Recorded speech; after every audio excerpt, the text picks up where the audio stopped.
आई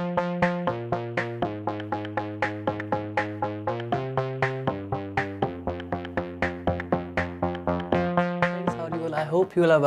आज की वीडियो में हम डिस्कस करने वाले हैं क्लास 9th के एनसीईआरटी बुक से मैथ के इंपॉर्टेंट क्वेश्चंस। ये सारे क्वेश्चन इंपॉर्टेंट मिड टर्म के पॉइंट ऑफ व्यू से है। अभी जो सितंबर में एग्ज़ाम होने वाले हैं, let me tell you one thing, मेरी एक बात आप अच्छे समझ लो, वो सारे क्वेश्चंस इंपॉर्टेंट है जो आपको नहीं आते हैं, जो आपको मुश्किल लगते हैं। So you need to work on it. वो सारे क्वेश्चंस जो आपको आते हैं ईजी हैं, so you don't need to worry about it, क्योंकि आप तो कर ही लोगे। But after all exam point of view से वाकई जो रिपीट होते हैं क्वेश्चंस, मैं आपको सारे बताने वाला हूँ विद एग्जांपल्स। सो स्टार्ट करते हैं अपने फर्स्ट चैप्टर से। So first chapter number system से एग्जांपल नंबर 2 जो कि इम्पोर्टेंट है। आपसे पूछ लेगा कि इन दो नंबरों के बीच में से आपको कुछ नंबर्स फाइंड करने हैं। ऐसे ही क्वेश्चन नंबर 2 एंड 3 एक्सरसाइज 1.1 का।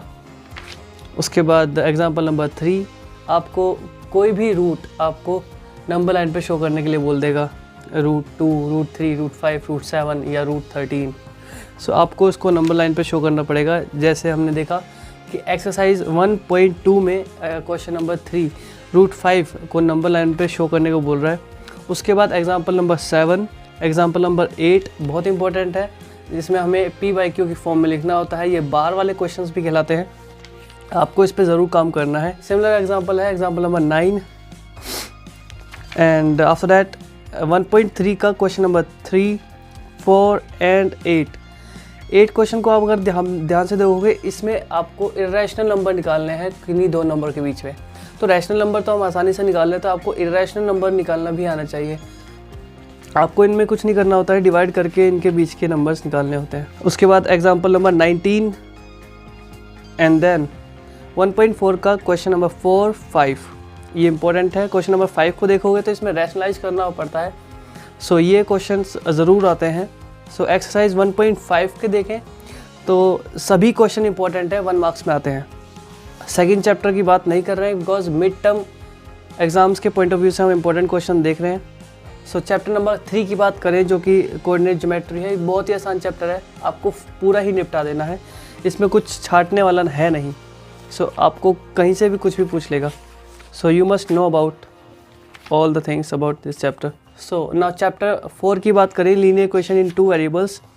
सो इसमें एक्सरसाइज 4.1 का क्वेश्चन नंबर 1 एंड 2 इम्पॉर्टेंट है। Example number 3, example number 4, then exercise 4.2 का question number 2, question number 3 and question number 4। फिर हमारा आ जाता है चैप्टर नंबर 5। इसको तो पूरा ही निपटा देना, बहुत ही हल्की हल्की सी जाइम्स है, पोस्टुलेट्स है, बस आपको प्रूफ कर देना है, हंसते हंसाते ये चैप्टर निपट जाता है। देन चैप्टर नंबर 6 बहुत ही इंपॉर्टेंट क्वेश्चन है। इंपॉर्टेंट इसलिए भी है क्योंकि बच्चों को बहुत ज़्यादा प्रॉब्लमेटिक लगता है, क्योंकि प्रॉपर्टीज़ ज़्यादा है। सो इसकी थ्योरम 6.1 बहुत इंपॉर्टेंट है, इसका पूरा का पूरा प्रूफ भी आ जाता है, आपको ध्यान रखना है इसका। फिर example number 1, example number 2 important questions है। एग्जाम्पल नंबर 3 भी इंपॉर्टेंट है। एक्सरसाइज 6.1 से बात करें तो question number 1, 2, 3 and 5th and 6th important questions है। एग्जाम्पल नंबर 5 भी इंपॉर्टेंट क्वेश्चंस है। Example number 6 most important. अब एक्सरसाइज 6.2 का देखें तो question number 2, 3 and 4 important question है, एग्जाम में बहुत बार आए हैं। सो नाउ चैप्टर 7 की बात करें, triangles. So example number 1, exercise 7.1 से question number 2, 3 and 5th important questions है।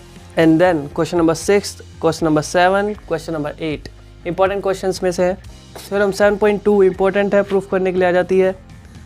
उसके बाद थ्योरम 7.3, उसके बाद एग्जाम्पल 4 इंपॉर्टेंट है। उसके बाद एग्जाम्पल नंबर 6 इंपॉर्टेंट है।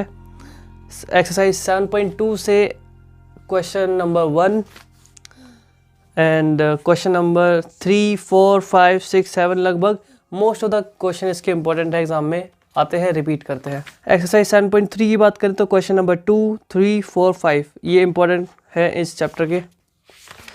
8 हम कर नहीं रहे हैं बिकॉज हम मिड टर्म एग्ज़ाम के पॉइंट ऑफ व्यू से हम मार्क कर रहे हैं। नाउ बात करते हैं चैप्टर नंबर 10 हीरोन्स फार्मूला की। ये पूरा ही चैप्टर बहुत इंपॉर्टेंट है और बहुत हल्का चैप्टर है, लेकिन फिर भी इसकी एक्सरसाइज 10.1 से 4, 5, 6 मोस्ट इंपॉर्टेंट क्वेश्चंस में से हैं जो रिपीट करते हैं। सो आपको इन क्वेश्चंस को ध्यान से देख लेना है। अगर आप इन क्वेश्चंस को ध्यान से देख लेते हैं तो आपका मिड टर्म का एग्ज़ाम बहुत ही अच्छा जाएगा, मोर देन 70% आप गेन कर लेंगे। बट इट डजेंट मीन कि आप इम्पोर्टेंट क्वेश्चंस को ही देखें, आप बाकी NCERT बुक को भी आप थ्रू आउट पढ़ें, रीड करें, प्रैक्टिस करें। NCERT अगर आपने कर ली तो बहुत अच्छे मार्क्स गेन कर पाओगे, आपको एक्स्ट्रा पढ़ने की ज़रूरत नहीं है अभी, ठीक है। सो मिलते हैं नेक्स्ट वीडियो में, तब तक के लिए bye bye and all the best.